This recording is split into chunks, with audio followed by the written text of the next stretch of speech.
CISSP, one of the finest and popular certifications in cybersecurity. Everyone wants to do that. Maybe you too. But everyone doesn't get through the exam. The reason being, the exam is hard? I don't think so. There is lack of planning and lack of information that leads to failure in the exam. I'm sure you must have gone through different forums reading those success and failure stories. Believe me, those failure stories have kept me away from CISSP for a quite long time. I don't think you wanna do that, right? So in this video, I'll be walking you through different aspects of CISSP, including the test, the materials, and some key points that you should remember. And above all, I'll walk you through completely the planning and processing phase, that how you should prepare in just 36 days. So without further delay, let's begin.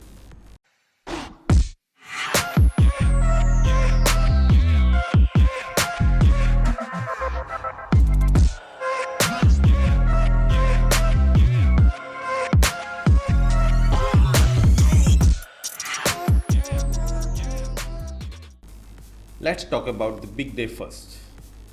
Yeah, the exam day. So, what do you know about that? What is CAT and how does it operate? We'll see in a bit. And before that, let's move into the questions.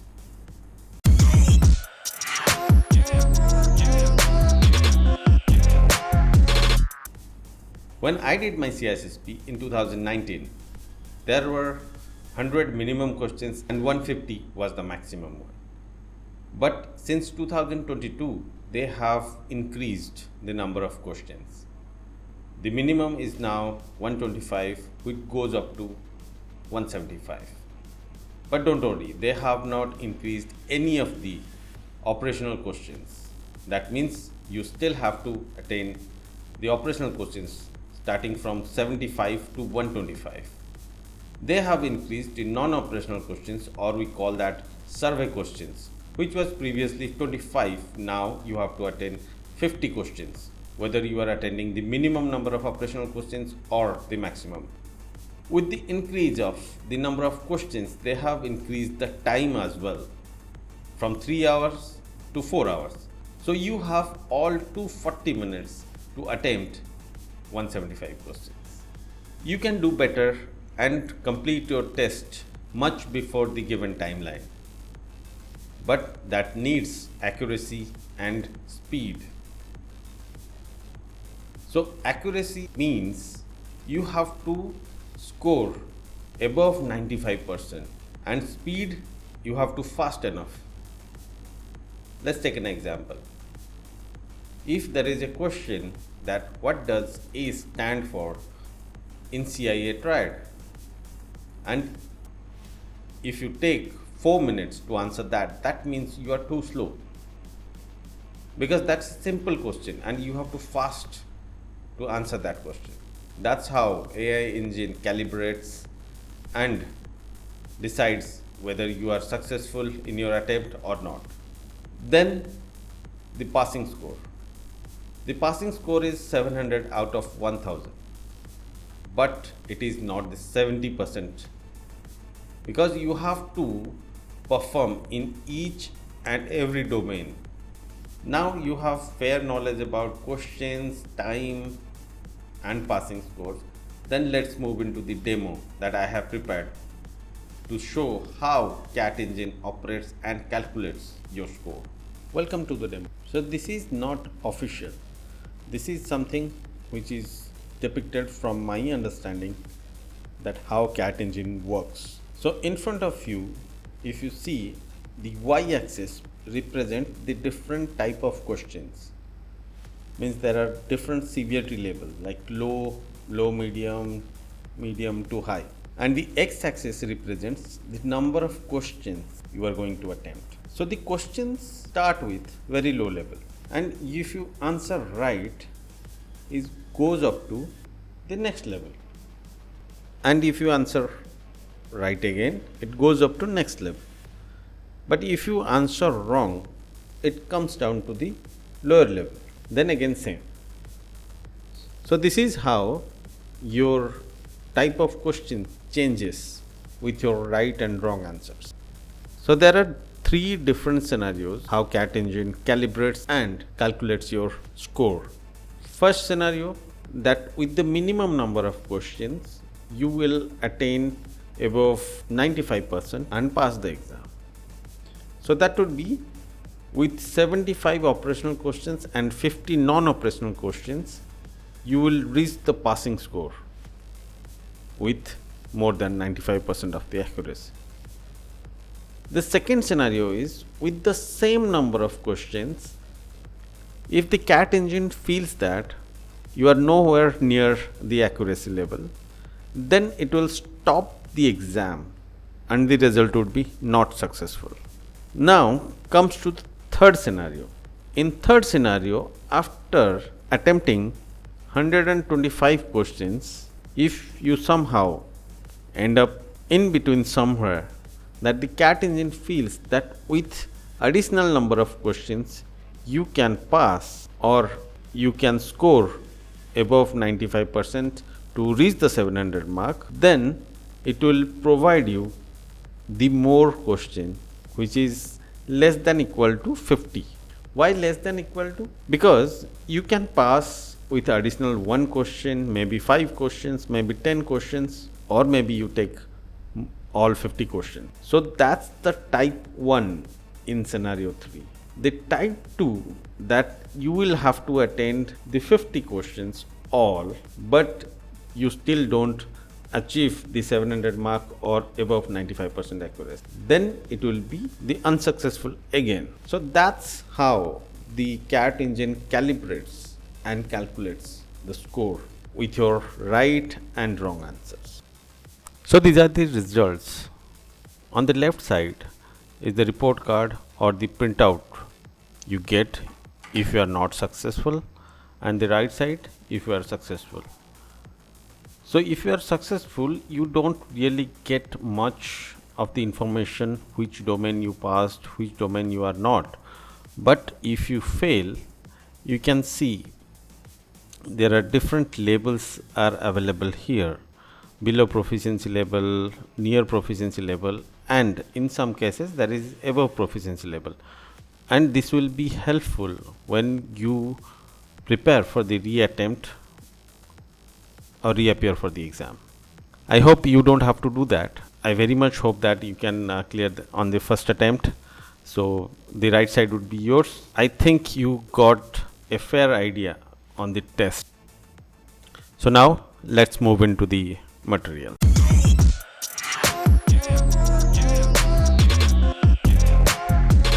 There are a lot of materials available in the market: textbooks, practice sets, and whatnot. In the textbook category, you have Shaw Harris, CIBEX, CISSP for Dummies, 11th hour CISSP. So whenever you are choosing a textbook, choose carefully, because I would recommend that you should stick to just one book. I chose CIBEX, the official guide, for my preparation, because if you follow more than one book or all the books you have, then you end up confused. So my suggestion, stick to one book and follow that one. And now the practice sets. So whenever you are attempting or trying for questions, then be sure that those questions are from the authentic sources. There are a lot of vendors available who are providing practice sets. Some of the names I have mentioned here. Apart from these, you have Prav Nair, Thor Teaches, and many more. Okay, as I have mentioned few names, so a small disclaimer. This video is not sponsored by anyone, or I don't have any affiliation with them. They are just useful resources while I was preparing. So you can utilize these resources to prepare yours as well. Another reminder is that not all of the vendors are free. You have to pay some subscription charges to avail those questionnaires. So my recommendation, when you start your preparation, form a group, maybe 3 or 4 members. In that way, you can share the cost as well as you can peer review your works or the knowledge about this particular domain or the questions. It will help you if you have a group of 3 or 4 members. So these are all for the materials. Let's move into the most important part of this video, the planning phase, or how you should prepare in 36 days.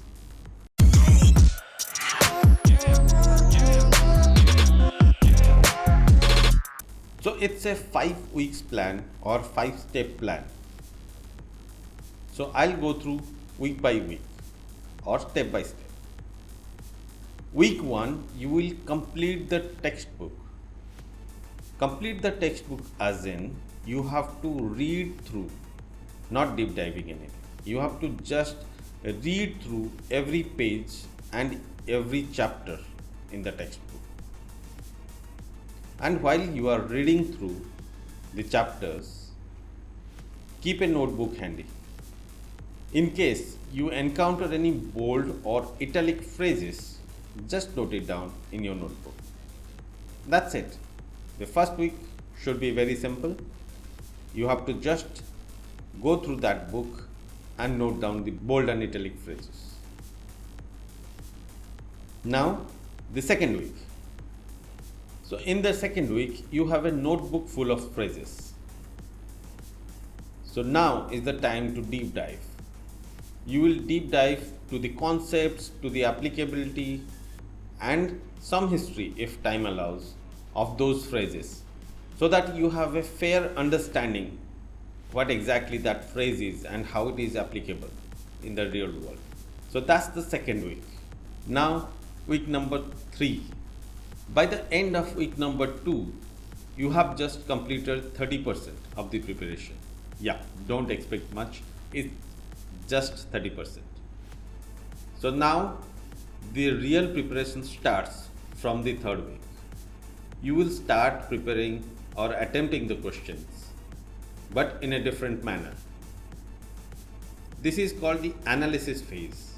You will be attempting questions one by one. Means whenever you are attempting one question, then go to the answers. If the option is correct, then why it is correct.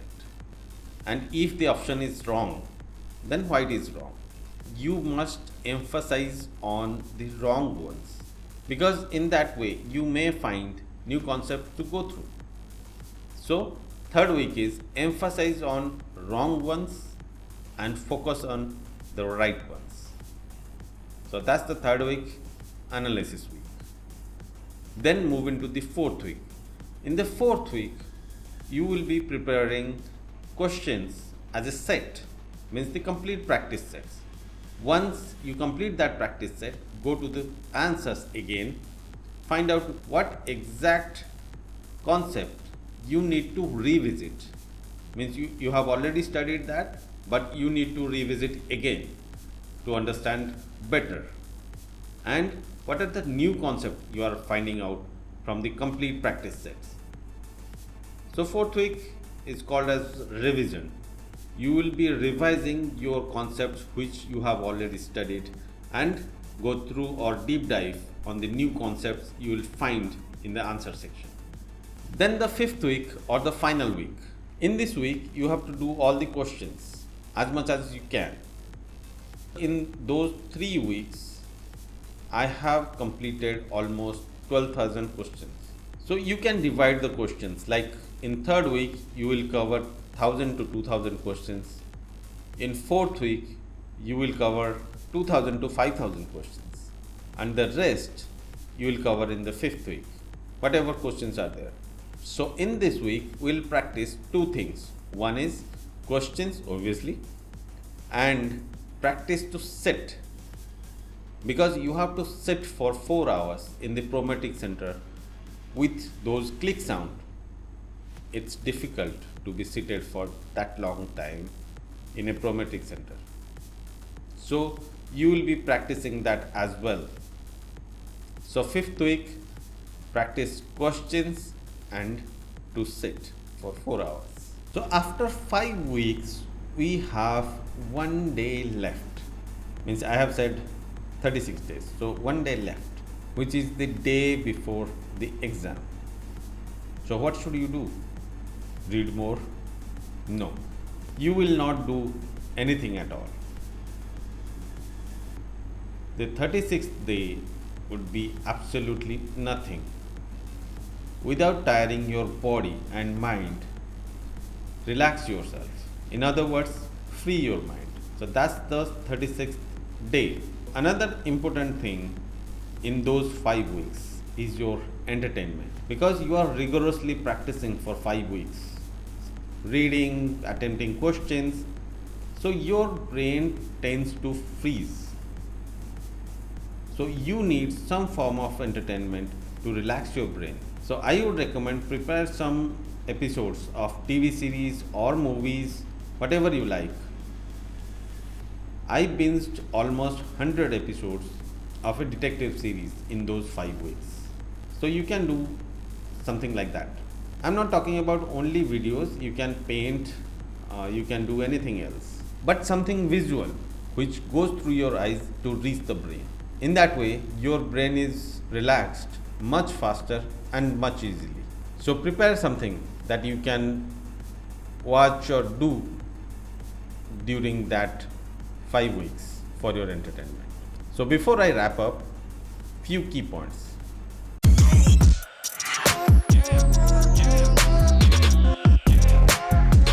So these are few key points that you should remember before and while attempting the exam. These key points are very important, I would say, from the point of view of the exam, and you can use that in your real life as well. So the first point is, think like a CISO or a risk advisor. When you are attempting the exam, maybe you are an engineer, an analyst, maybe a manager or director. But whenever you are answering a question in CISSP test, then you should think like a CISO or a risk advisor. Why is that? Let's take an example. Suppose there is a risk in your domain and that is costing your organization $10. As an engineer, you must feel that this should be remediated immediately. But from a CISO's point of view, he will look into these organizational aspects and other aspects like financial as well. He realizes that the controls needs $100 to implement for that particular risk. So would that be advisable to apply a control of $100 to a $10 issue? From an organizational point of view, obviously not. So he will apply an workaround which would fit the budget as well as below the cost that risk could cause. So that's how you should think like while attempting the questions. Second is, whenever you are thinking of security, think of CIA, confidentiality, integrity and availability. That means when you are mapping a security posture, map with CIO triad. You will find the answer very easily, or it would be easier for you to derive the answer. Next is, who is responsible for security in the organization? So the answer is everyone. It's not only the security team or the CISO or the senior management. Each and every member of that organization and associated organization are responsible for the security. So security is everyone's responsibility. Then the humans. Whenever there is some disaster and you have to save something like assets or infrastructure and there is human life, you have to save the human life first, because human life is the priority and comes above all. And the second point on the human part is, whenever there is a risk or an issue in your organization and the options are included with human errors, then human error is the most probable answer in most of the scenarios. So consider that option first. Then the next one is, whenever you are attempting the questions, mark these words: list, best, most, not, at least, mid, large. So these keywords matter a lot because that changes the answer completely. So whenever you are attempting question, mark these type of words and provide your answer accordingly. Then the last but not the least, senior management is the ultimate owner. Senior management owns each and every risk, control, everything from a security point of view. You cannot do anything without their approvals or agreement. So when there is a decision level question, the answer is always senior management, because they have to take a decision whether to apply any controls or accept the risk. So that's all for this video. I hope you liked it. I'll be preparing videos on different concepts. So stay tuned. Thank you for watching.